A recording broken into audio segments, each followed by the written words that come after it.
Good morning to our audience, and good morning to our distant guests. And we are representatives of Kali today, multimedia system, and we deeply honor or welcome to our distant guests and visit our studio today and share about the Buddha teaching and share about your project and your mission to our audience. First of all, we would like to introduce you. May you introduce yourself to the other audience, and after that, we introduce the Missy Thúy Phương, right? At interpret our interview today. Greetings for everyone. So my name is Chư Tăng. I'm from Namgyal Monastery. So Namgyal Monastery is the personal monastery of His Holiness Dalai Lama, and presently I'm teaching at our Ethical New York, and also I'm the president of Namgyal Monastery Institute Buddhist Studies. Kính chào tất cả quý vị. Tôi xin được giới thiệu sơ qua về cá nhân chúng tôi. Tên là Tenzin Chosan, là tu viện trưởng của tu viện Namgyal, là một chi nhánh của tu viện Namgyal Chánh tại Ấn Độ, và tu viện Namgyal này ở New York. Có thể khái quát về tu viện Namgyal. Tu viện này là một cái tu viện cá nhân của Đức Dalai Lama, chuyên lo các nghi lễ trong các pháp hội và trong các lần giảng dạy của Ngài.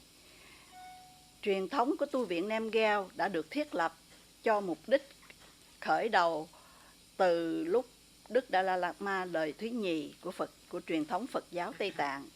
Dạ, cảm ơn chị Thúy Phương.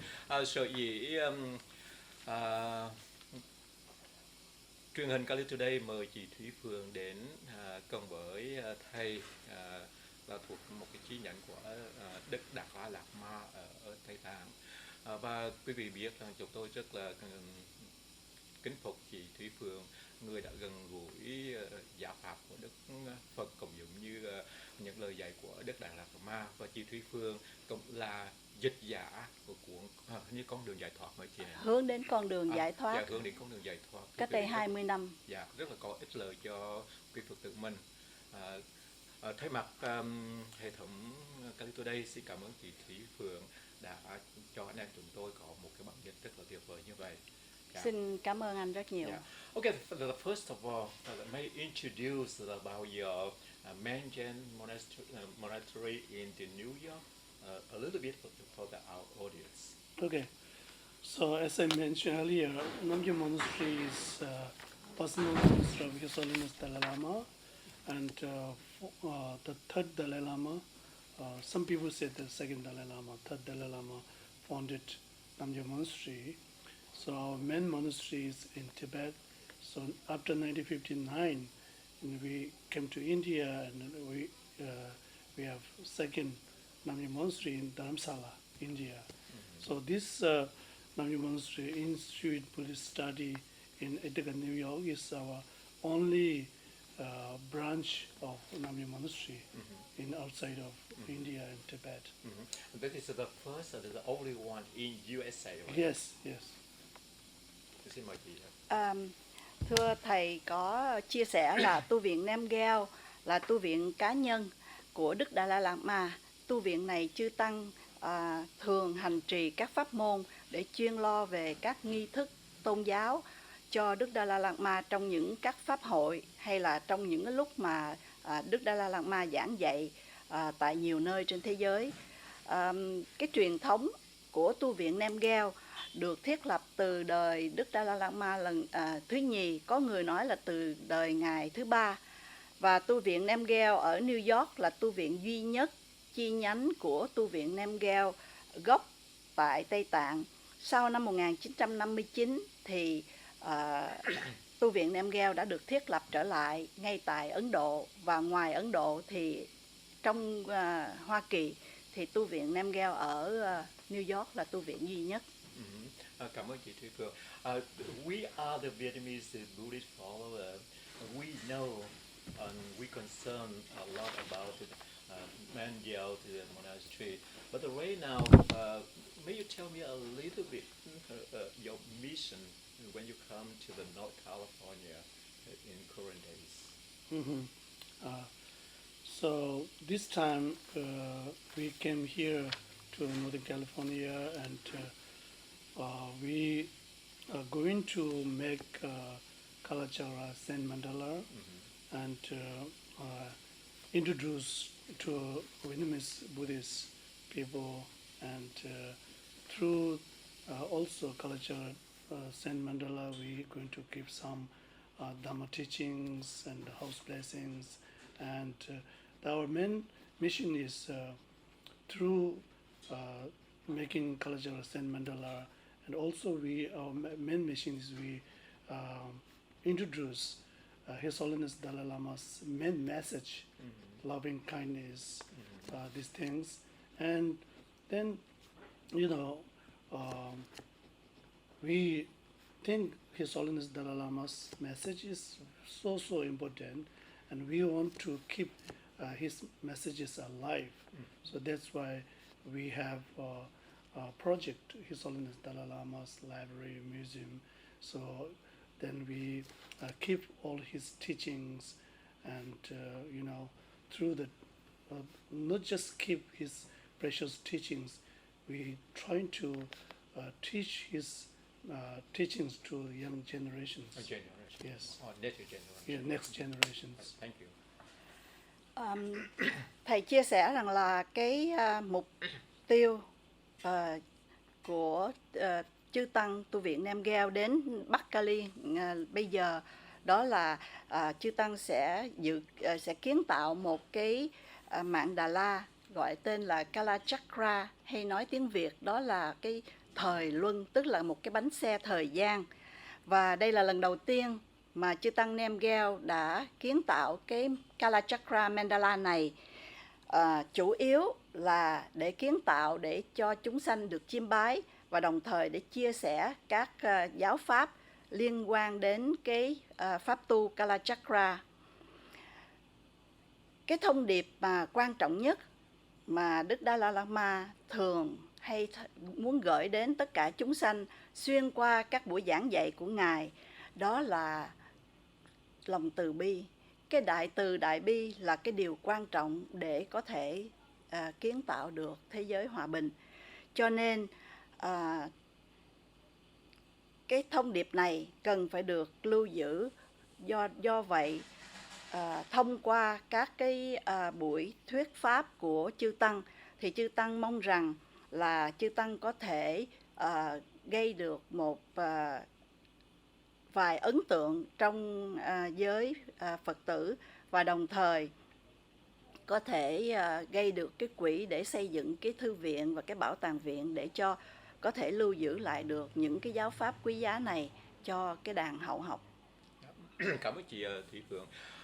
Would you please tell us about the benefit to the people who visit the Kalachakra Mandala? Yes, sure. So yeah, I will explain brief, and then I request Ms. Thúy Phương to explain more detail. So the people who will visit Kalachakra Cát Mandala, of course, you will see. As soon as you see Mandala, you will feel so relaxed, calm, and peace of mind. And then, Buddha teaching said that those people, even those people who has no attention or motivation or see the Mandala, especially Kalachakra Mandala is so precious. As soon as they see, they will free from suffering, free from samsara. So samsara world. So then I request. Relax the body and peace of mind, right? Yes. Okay, mời chị Thúy Phương. Dạ thưa, cái sự hữu ích thì thầy xin chia sẻ một cách tóm gọn, nhưng mà ngày hôm qua thầy có ngồi xuống và thầy đã có giảng dạy cho Thúy Phượng một cách chi tiết hơn.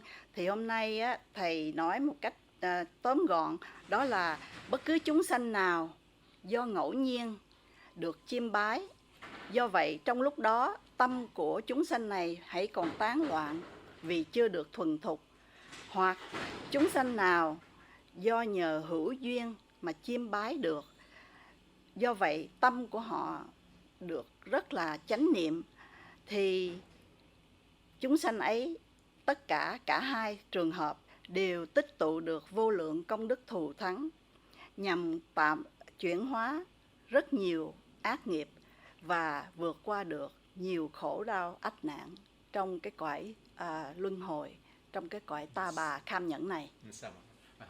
Thank you, chị Kim Phượng. Okay, dear, you know, I haven't seen the mandala, but I see that many colors inside. May you tell me, my audience, what the meaning of each colors? Actually, excuse me. So Kalachakra Mandala is most popular and most largest mandala. There are, I think, 100,000 colors, but we have 4 main colors there. So, for example, the white color represents the peace. The yellow color represents the increase.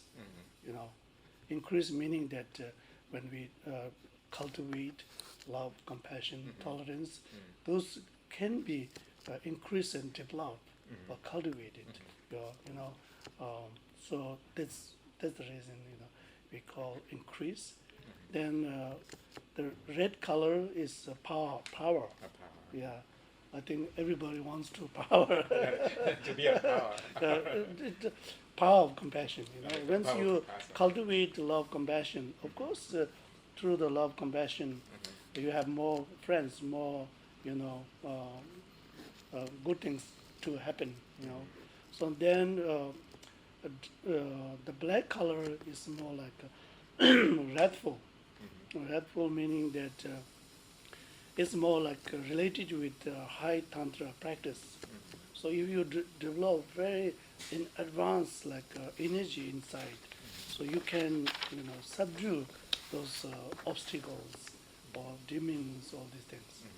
So I think that's the brief explanation, I think. Dạ thưa thầy chia sẻ với chúng ta là trong một cái mandala đó có vô số màu sắc ở trong đó, và cái Kalachakra tức là cái bánh xe thời gian mandala đó là một cái mandala lớn nhất trong tất cả các loại mandala được kiến tạo bởi Chư Tăng Tây Tạng. Có câu hỏi rằng là ý nghĩa của những cái màu sắc ở trong cái cát mandala, thì thầy nói rằng là rất là nhiều ý nghĩa, nhưng mà có thể tóm gọn là màu trắng tượng trưng cho hòa bình, cho an hòa, cho an lạc. Màu vàng tượng trưng cho sự tăng trưởng hay còn gọi là tăng ích. Tự vì khi một chúng sanh muốn tích tạo công đức để mà phát triển cái lòng từ bi, thì chúng ta sẽ cần cái sự tăng trưởng lên. Màu đỏ tượng trưng cho cái công năng của cái tâm đại từ đại bi. Tâm đại từ đại bi sẽ phát triển một cách hiệu quả hơn. Và tóm gọn, ví dụ như màu đen thường là tượng trưng cho sự oai nộ. Tại sao phải cần oai nộ trong Phật Pháp? Là vì oai nộ để có thể dẹp bỏ được tất cả và vượt qua được tất cả các chúng sanh can cường, hoặc tất cả các chướng ngại, để chúng ta có thể tụ thành tới một cái mục đích cứu cánh, hay là một mục đích cuối cùng nào đó. Dạ, cảm ơn chị Thủy Phượng rất là nhiều. Chị Thủy Phượng nghe, I can share about my idea to Okay. people. Okay. độc giả của Kali Today hoặc những người Phật tử nữa họ thấy nhiều màu sắc lắm, nhưng họ không hiểu màu sắc tượng trưng cho cái gì. Dạ. Thì hôm nay rất là cảm ơn thầy, thầy đã cho Phật tử Việt Nam biết những màu sắc có những ý nghĩa như vậy, chứ không phải là màu sắc nào cũng giống nhau. giống nhau đâu. Dạ, dạ. Cái màu sắc ở ngoài đời thì có thể tượng trưng cho những cái khác. Dạ. Những cái màu sắc ở trong Mandala có cái tượng trưng cho một cái khác, giống như thì Thúy Phương vừa giải thích theo cái lời giải thích của thầy, giống như màu trắng là quỷ the color vậy, tượng trưng cho sự an lạc trong tâm hồn. Còn giống như màu đỏ là tượng trưng coi như là khuyến khích cho mình có một sự từ bi và thương yêu lẫn nhau. Dạ. Cảm ơn chị Thúy Phương rất nhiều. Dạ. Now, besides you bring to the people about the Buddha teaching, about the Dalai Lama teaching, right? Yes. And even you bring your teaching too. Okay. You have any project in the future or now? Oh yes, we have a big project. Big project because maybe you know that we His Holiness Dalai Lama's library and museum. So we didn't used to have His Holiness Dalai Lama's library and museum officially name of His Holiness Dalai Lama's library and museum. So that we have we working on it because that's our project. So we, as I mentioned earlier, that His Holiness Dalai Lama, he teach all over the world, and he has maybe more than 40,000 hours audio teachings. On top of that, video teachings. So we planning all with transcribe of those audio teachings in the book. We, approximately like over 3,000 or 4,000 books. Yeah, if we transcribe all those audio teachings. So then we're going to keep all those audio teachings and video teachings, top of that all books, and Materials. Yeah. So far there are 45 different languages. 45. Yeah, Tibetan, Vietnamese, Chinese, Korean, And so on. Yeah, so on. So because Buddha's teaching is still alive, because we preserve Buddha's teaching. That's why even today Buddha's teaching, there are millions of people can have benefit through Buddha's teaching, blessings and wisdom, loving kindness, these things. So similarly, we think His Holiness Dalai Lama's teaching as message is also important for the next generations. Next generations or younger generations, they cannot understand easily direct from Buddha's teaching. So His Holiness Dalai Lama's teaching is so suitable for the young generations in modern time. So that's why we're going to keep all his teachings in the library museum to educate, teaching. His Holiness mentioned this library museum must be learning center. So that's why we keep that in mind, and then we're going to teach young generations through his message and teachings. But I think that the Dalai Lama, he used a very, very simple, simple word in the teaching, right? Yes. Very simple, that everybody can understand it. Yes. Right? It's not difficult. Yeah. Think deep about the language. Yeah. Very easy. All right, thank you. Thưa Kali Today có hỏi thầy là bây giờ cái mục tiêu hoặc là cái chương trình vĩ đại nào mà tu viện Namgyal, cái dự án hay là cái công trình nào mà tu viện Namgyal dự định sẽ xây dựng trong cái lần viếng thăm Bắc Cali này của mình hay không, thì thầy có chia sẻ là hiện tại tu viện Namgyal ở New York có một cái dự án là sẽ xây dựng một cái thư viện và một cái bảo tàng viện cho Đức Dalai Lama đời thứ 14, có thể nói là ngài Đức Dalai Lama 14, tên là Tenzin Gyatso. Như quý vị đã từng biết, Đức Dalai Lama đã dạy gần như khắp nơi trên thế giới, và có thể nói rằng là hơn 40.000 pháp hội để Ngài dạy. Và trong hơn 40.000 pháp hội đó có thể thu tóm lại và tu viện Namgyal đã còn trước giữ lại các tác phẩm đó, và ngay cả sách do Ngài trước tác cũng có khoảng trên dưới 3.000 quyển, viết trong những cái ngôn ngữ khác nhau, từ tiếng Anh, tiếng Pháp, tiếng Tây Ban Nha, tiếng Việt Nam, tiếng Đại Hàn, tiếng Nhật, vân vân. Và thầy Chô Sang nghĩ rằng cái thông điệp của cái sự hòa nhã, của cái sự phát tâm đại từ đại bi mà Đức Đạt Lai Lạt Ma luôn luôn muốn chuyển tải đến tất cả các thính chúng đó rất là quan trọng. Và hơn nữa lại còn càng quan trọng hơn cho những thế hệ của con cháu chúng ta mai sau. Vì Ngài nghĩ rằng lời của Phật dạy đó thì đã khá xa, cách đây hơn 2.500 năm.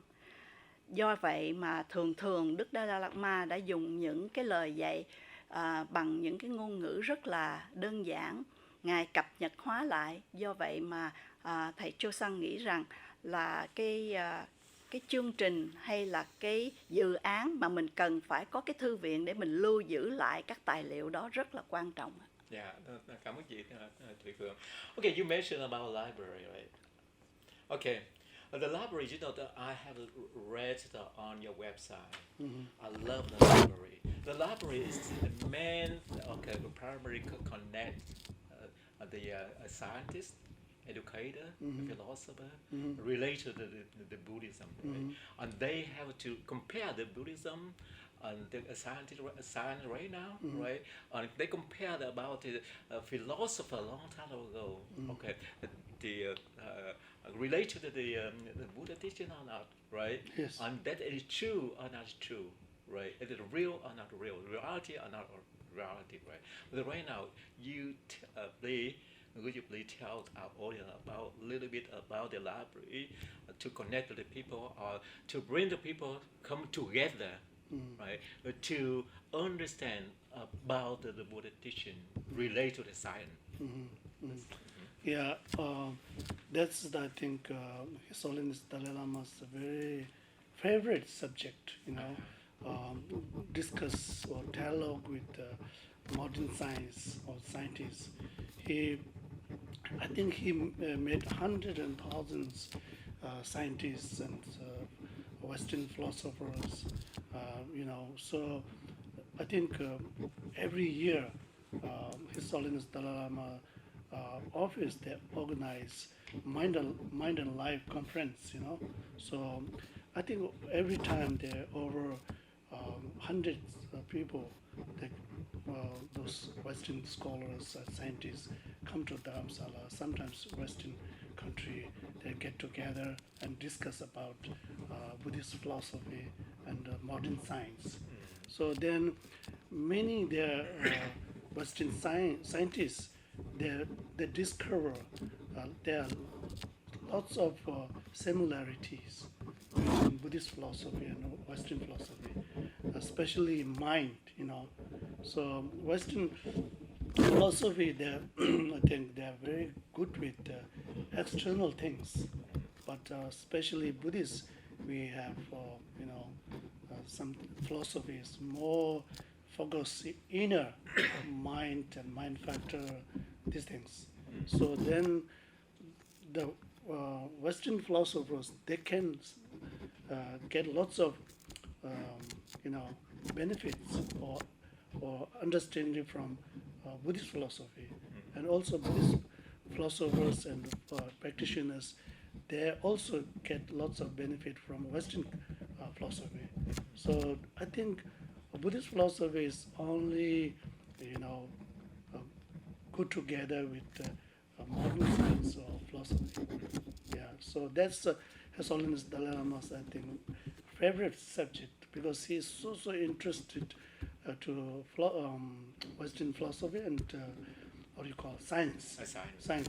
Since he's young, he's so interested to making this dry and break down and fix it back. And also he met, I think, 100,000 Western scientists and philosophers discuss about Buddhist philosophy and modern science. Yeah, to me, I know that until now, the Western philosopher, they try to study about the Buddhist philosophy, right? But this library, chị Thủy Phượng, this library, they open the big door, right? Yeah. To welcome everybody come in Yes. to study it or to learn it Yes. Right. or to compare it. Right. Yeah. Or to share it, right? Yes, it is. That is benefit for every single people. Yeah, It's it- not the Buddhist followers only, Not but just the one. other religion, right? Yeah, last year we got opportunity to interview with His Holiness Dalai Lama, and he said that this library museum must be learning center. So through learning the center. through the learning center, people can come. You know, Every single people. every single people, believer or non-believer, you know, educated or uneducated, all the different religious believers can come and study and research. Okay, before the G3 film, brief for our interview, okay? Why the library you do not build it in India? India. Yeah, in the right now the Dalai Lama living, right? But why you build it in New York?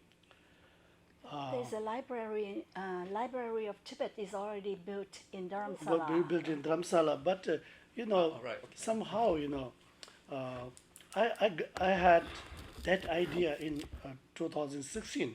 2006. I think I may say that, you know, some people, of course, they have some idea, but they didn't bring up that idea to the His Holiness Dalai Lama. Okay. So 2016, I had that idea, and I discussed with our board member in India, monastery, you know, abbot and board member, the senior monks. We discussed about my idea. So every monks, those senior monks says it's so good idea, excellent idea. So then we wrote one application and applied to His Holiness Dalai Lama. Okay. As soon as we applied, His Holiness, he really delighted to accept our proposal, and he authorized us to use name of His Holiness Oh, Dalai Dalai Lama's Lama to library build it. museum. So then we, because while we going to build His Holiness Dalai Lama's library museum in Ithaca, New York, because we already have almost 28 acres. We 28 acres. Yeah, acres. We have beautiful land. We already established a monastery and monks' quarter, and students' quarter there. So we have lots of land there. So it's so beautiful land, and just next to the Ithaca College and the Cornell University. Oh, really? Yeah, Next to what college? Ithaca College. In the, Ithaca College, they have more than 8,000 students. oh, I see. Then Cornell university is so popular, Oh, right? yes, very So- famous. Very famous. Over 25. Well known the face. Yeah. Yeah, over 25,000 students. Wow. Student, Wow. So I think that's the right place to build His Holiness Dalai Lama's library museum, because if we build there, we can, you know, more easy to taking care of, and lots of visitors I compared see. to India. Oh, Okay, yes. And also USA is so totally free country. Right. Nobody can come and bother you. You know, you cannot do this and that. You know, Right, in okay, your There's, property. there's no rule, no regulations Yeah, yeah. to restrict. But Yes. to welcome every single body in all over the world Yes. to visit. Yes. Okay. Thank you. Kushala, can you please repeat how big is your Namgyal branch? 40 acres? 40, yeah, 28. 28 acres. Oh, 28 Yes. acres. Yeah. Because there's a long discussion, so Yes. I'm pretty sure that I will try my best. Okay, mời chị tiếp tục. Dạ. Thưa, có phải là cái câu đầu tiên anh Mùi hỏi là có cái sự liên hệ nào giữa triết học Phật giáo với lại cái khoa học hiện tại hay sao? Cái library á, tức Dạ, là rất là hữu dụng cho mọi người, ngay cả cái library á, là mang đến sự lợi ích cho tất cả mọi người, Dạ. mang khoa học gia đến, mang cho các educator, tức là về giáo dục á, Dạ. rồi các nhà philosopher đến để họ nghiên cứu Phật giáo. Dạ, dạ. Anh mở cửa rộng như vậy. Dạ. Thường đó thì thầy Kusho lúc mà giảng dạy trong những cái khóa giảng khác đó, thầy thường hay đề cập đến cái vấn đề là cái thông điệp đầu tiên của Đức Dalai Lama là thông điệp từ bi. Sau cái thông điệp đó là Ngài muốn truyền tải cái thông điệp này một cách rộng rãi hơn. Đó cũng là lý do tại sao mà có cái ý kiến để xây dựng cái thư viện. Cái thư viện của Đức Dalai Lama thật ra đã có một cái thư viện Tây Tạng rồi ở bên Dharamsala, nhưng mà cái thư viện mà của Đức Dalai Lama dự định và do theo cái ý kiến của thầy Kusho từ năm 2016 mà Đức Dalai Lama hoan hỷ chấp nhận đó, là muốn xây dựng tại nước Mỹ, là tự vì nơi đây mình được rộng mở hơn, và đồng thời cái branch của Namgyal Monastery ngay tại New York đó thì lại vô là một cái chi nhánh, lại được nằm gần cái trường đại học Ithaca, và trường đại học Cornell là một trường đại học rất là danh tiếng. Ithaca thì có hơn 8.000 sinh viên và Cornell thì hơn 25.000 sinh viên. Do vậy nếu mà bây giờ văn phòng của Ngài xây dựng một cái thư viện gần đó thì có nghĩa là các học sinh không đó là đã được một cái sự thuận tiện rồi. Chưa kể là Ngài thường giảng dạy và Ngài đem cái triết lý Phật giáo để Ngài so sánh, và đồng thời có những buổi hội thảo với tất cả các vị khoa học gia, các vị triết gia, các vị học giả trên thế giới đã từng đến Dharamsala để mà thuyết giảng, và đồng thời Ngài có cái buổi hội thảo chung. Do vậy nếu bây giờ một cái thư viện mà được xây ngay tại cái trung tâm của New York là một cái nơi mà rộng mở cho tất cả các thính chúng, gồm từ học trò cho đến các vị chuyên về giáo dục, cho đến các khoa học gia, cho đến các triết gia quốc tế. Vì ở cái xứ này là một cái xứ tự do, không có những cái hạn chế tôn giáo hay bất cứ lý do gì. Đó là những cái lý do chánh yếu tại sao mà thầy nghĩ đến và thầy đề nghị, và đã được Đức Dalai Lama hoan hỷ chấp nhận cái ý niệm là để xây một cái thư viện. Cảm ơn chị Thủy Phương. Thưa quý vị, thực sự là theo cái thảo luận vừa rồi thì quý vị thấy rằng cái lợi ích của cái thư viện chỗ đó, cái lợi ích rất là nhiều, để cho các khoa học gia, rồi các nhà giáo dục, rồi các nhà mà philosopher, tức là triết gia của phương Tây, họ có thể đến, họ có thể nghi ngờ về Phật giáo, về giáo pháp của Đức Phật, họ thật nghi ngờ như vậy. Thì họ càng nghi ngờ bao nhiêu, họ tìm hiểu thì những lời dạy của Đức Phật nó trùng hợp với khoa học rất là nhiều. Nó sự rộng mở như vậy.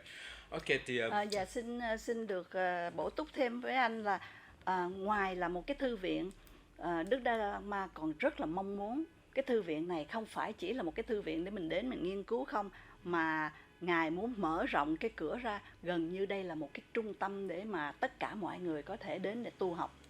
Yeah. Okay, that is the library. Okay, about the museum. Okay, you to tell about Yes. the museum, how to protect the material or the Buddha teaching, Dalai Lama teaching, and the what else? Yes, we expecting, we hope we get His Holiness Dalai Lama. He received over 170 awards, right? Awards. Bằng khen thưởng. Prizes like Nobel Peace Prize. How much is that again? 170 something. Wow. 170. Yeah, he made over 500 those presidents and queens and kings and dignity people, So we expecting or hoping we get most of them to install a museum. So we through that also, of course, there are many Buddhists some belongings, all Dalai Lamas. we expecting or hoping to get from His Holiness Dalai Lama and to put in the museum. Through that we can introduce, or people can study or research from His Holiness Dalai Lama what he did in the, this life. Xin mời chị. Về cái bảo tàng viện thì Kali Today có đặt câu hỏi với lại thầy Kusho là Đức Đại Lạt Ma muốn xây dựng một cái bảo tàng viện với cái mục đích chánh yếu là gì? Thì Kusho chia sẻ với chúng ta đó là trong quá khứ cho đến ngày hôm nay, kể từ sau 1959 đến bây giờ, Đức Dalai Lama đã nhận được khoảng trên dưới 170.000 cái bằng khen thưởng quốc tế, nói tóm lại là của rất là nhiều quốc gia, và Ngài đã từng gặp các vị tổng thống, các vị đệ nhất phu nhân trong các quốc gia nói trên. Và trong những lần gặp gỡ như vậy thì có những sự trao đổi. Cái trao đổi đây là trao đổi từ Phật học cho đến cái đời sống của xuất thế gian. Nói tóm lại là xuất thế gian và thế gian Pháp là Ngài thường hay có những sự trao đổi với các lãnh tụ cao. Do vậy các phẩm vật cho đến các bằng khen thưởng đó, cho đến những cái kinh nghiệm mà Ngài gặt hái được xuyên qua các lần gặp gỡ đó, thì Ngài cũng muốn lưu giữ lại để cho cái hàng hậu thế có thể biết được những cái lần mà Ngài gặp gỡ như vậy nó đã đem đến được những cái kết quả gì. Yeah, cảm ơn chị Thư Phương. This is very very benefit for all the people, right? But right now, the people want to help you to build the library and the museum. How? May you tell me the best way that the people can help you, donate, or to do something else? Please tell me. Yes, of course, we have big project, but to get that project done, of course, is totally we depend other people, because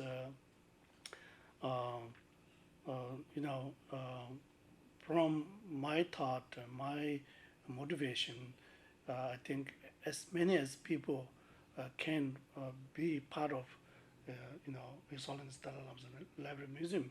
People can make any donation, big or large or small. I really wish to, more people to come and make this happen. Yes. So there we have. If you visit our website, you can get lots of all details information there. What is the website? Namgyal.org. Namgyal. Namgyal.org. So we have, especially we have a lifetime membership. Oh. Yeah, lifetime membership. If you donated 10,000, you become His Holiness Dalai Lama's Library Museum lifetime membership. Lifetime membership. Yeah. So I think we deposit money to the bank and invest the market, but why don't we invest next life? But right now, how the best way, right? But they can visit your website. But the best way, they try to donate right now. Yeah. Right now Right. in Northern California, In you Northern have some events, right? People can come to the Different type. Tubin Temple and to meet monks, and also we have liaison, BQ, and the Translator. translator. Yeah, you can Coordinate everything. coordinate from Yeah. those people. Yeah, that is, we have the best way to donate. The first one, okay, right now, his journey to the North California, right? Yeah. Or come to the Lakefield Temple and anywhere in the North California to donate directly. Yes. Vừa chiêm bái và vừa có thể right? cúng dường. And the second one, visit the website, right? Right, yes. To donate it any level you want to, right? Yes. Xin mời chị. Kính thưa quý vị, Kali Today hỏi thì thầy nói rằng là chương trình thì to lớn mà dự án thì càng to hơn, thì như vậy làm sao mà có thể thực hiện được và có thể tụ thành được một cách viên mãn. Thì Kusala có chia sẻ rằng là đó cũng là một trong những cái động lực mà chư tăng của tu viện Namgyal phát tâm là đi hoằng pháp tất cả mọi nơi. Và hiện tại đây, ngay tại miền Bắc California, thì chư tăng của tu viện Namgyal đang đến đây để vừa hoằng pháp và vừa kiến tạo một cái Kalachakra Mandala giống như là hồi nãy mới vừa đề cập đó. Thì trong cái cách mà chư tăng tạo cái Mandala đó, thì giống như là kinh dạy đó, là một chúng sanh nào có được một cái ngẫu nhiên đi chăng nữa, hay là được hữu duyên mà tới chiêm bái, thì cũng đã gặt hái được rất là nhiều cái công đức. Và thêm một cái công đức nữa là một cái công đức được tham gia, được góp phần dù lớn hay dù nhỏ bằng tịnh tài. Do vậy những người Phật tử hay ngay cả những người không Phật tử đi chăng nữa, nhưng mà nếu quý vị hằng tâm hằng sản thì quý vị mở lòng, quý vị đóng góp rất là ít cũng được mà nhiều cũng được, thì đặng cho cái dự án được có phương tiện tài chánh để thực hiện. Okay, right now, during visiting North California, right? Okay. And may you tell me about your current program and current schedule on the Buddhist follow in North California to know? Maybe I request Ms. Tuvan to explain people the program.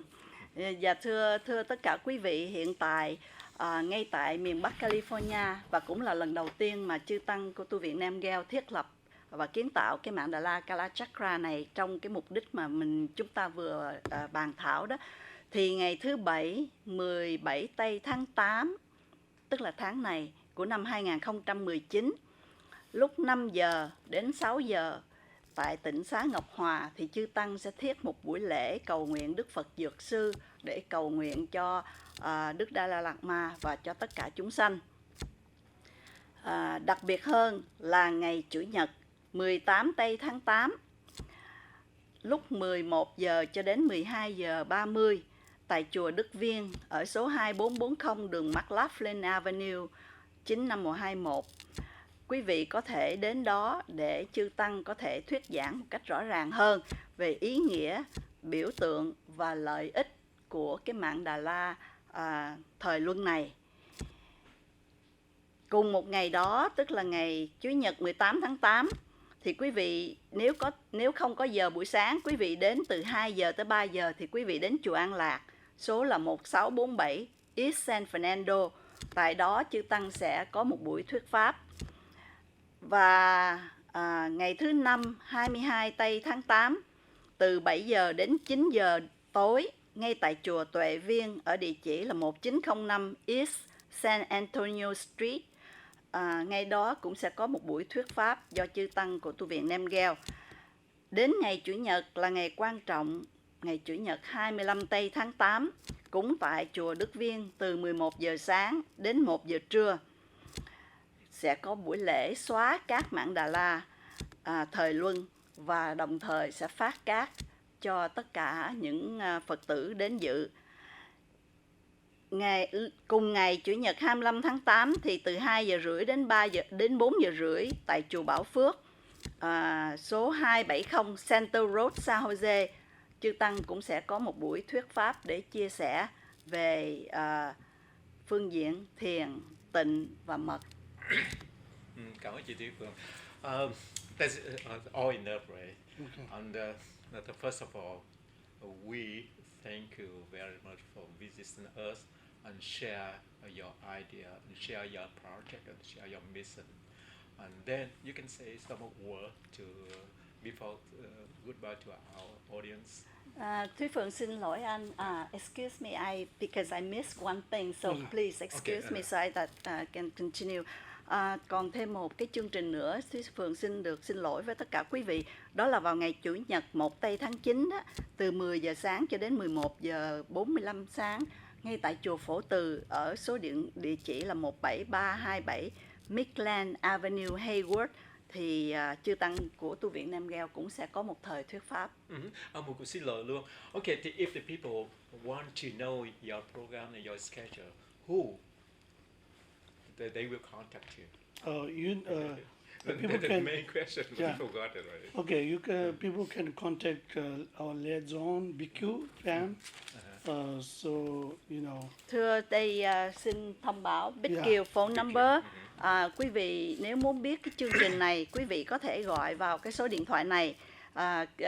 Cô tên là Bích Kiều, số điện thoại là 510 541 1943, hoặc quý vị có thể gọi thẳng Thúy Phượng cũng được, 510 676 8922, tùy theo cái thời gian nào thuận tiện. Bích Kiều và Thúy Phượng sẽ chia sẻ. Bích Kiều cái số phone là 510 541 541 1943. 1943. Dạ. Thưa quý vị có thể liên lạc với chị Thúy Phương ở số là 510 676 8922, tức là Thúy Phương đang ngồi đây thưa quý vị. Và quý vị có thể liên lạc với Bích Kiều ở số là 510 541 1943 để tìm hiểu và biết thêm chi tiết schedule, tức là cái kế hoạch chùa này chùa khác để quý vị có thể đến tham dự một cách trọn vẹn và đầy đủ hơn. Và quý vị có thể lên trên website, trên truyền hình Kali Today quý vị có thể nghe cái buổi thảo luận này đầy đủ hơn. Một lần nữa cảm ơn chị Thúy Phương. Chị Thúy Phương con nói gì thêm nữa? Dạ thưa, cảm ơn anh rất nhiều ạ. Do you have any thank you so much for having us and give us opportunity to share our thoughts and projects. And I really always thankful for Vietnamese communities. Wherever we visit, they are really support us all those many years. And I'm quite confident Vietnamese people can come and help us helping this project, to complete. Yeah. So we deposit our next life and long-lasting peace. Okay. Kushala, can I please add one more thing? Dạ cũng thưa anh Mùi, có một cái thiếu sót rất là lớn nếu mà chúng ta không có giới thiệu cái cô mà chuyên lo về các gia, cô Bích Kiều, mà cô này thì cũng trẻ trung và rất là sốt sắng. Chú trên truyền hình Kali tới đây có thể giới thiệu Bích Kiều một tí. Thưa quý vị, thì anh em chúng tôi, tức là hệ thống truyền hình được truyền thanh là Nhật báo Kali Today đã biết Bích Kiều và chị Bích Quyên rất là lâu rồi. Chị Bích Kiều đây một trong những nhân vật rất là có tâm đạo lắm, luôn gần gũi với các thầy Tây Tạng, gần gũi với ngay cả Đức Đạt Lai Lạt Ma nữa. Và đã từng viếng thăm cái nơi ăn trốn ở của Đức Đạt Lai Lạt Ma, thưa quý vị. Tâm rất là tốt lắm. Mà cứ khiêm cung và cứ trốn hoài anh. Bích Kiều là một trong những cái viết gạch nối giữa Mật Tông với Kim Cang Thừa với Phật tử Việt Nam mình. Thì đã từ lâu rồi, cũng mấy chục năm rồi chứ không phải là ít đâu. Thì đó là một vài cái thấy và cái biết của một Bích Kiều. Có thể Bích Kiều gửi lời chào đến một tí. Có gì đâu mà sợ, em đã tạo những cái duyên rất là thù thắng, rất là tốt cho tất cả mọi người, thì em cứ việc nói lên những cái gì từ trong tâm của em đi. Đạo Phật, xin kính chào quý vị và các thân hữu. Nói lớn lên. Bích Kiều thì thôi đi ạ. Một lần nữa cảm ơn chị Thúy Phương, cảm ơn chị Bích Kiều. Thank you very much for visiting us and share your idea and share your story to us. Okay, thank you so much. I can over you this one. So this symbolizes that pure heart connect to each other.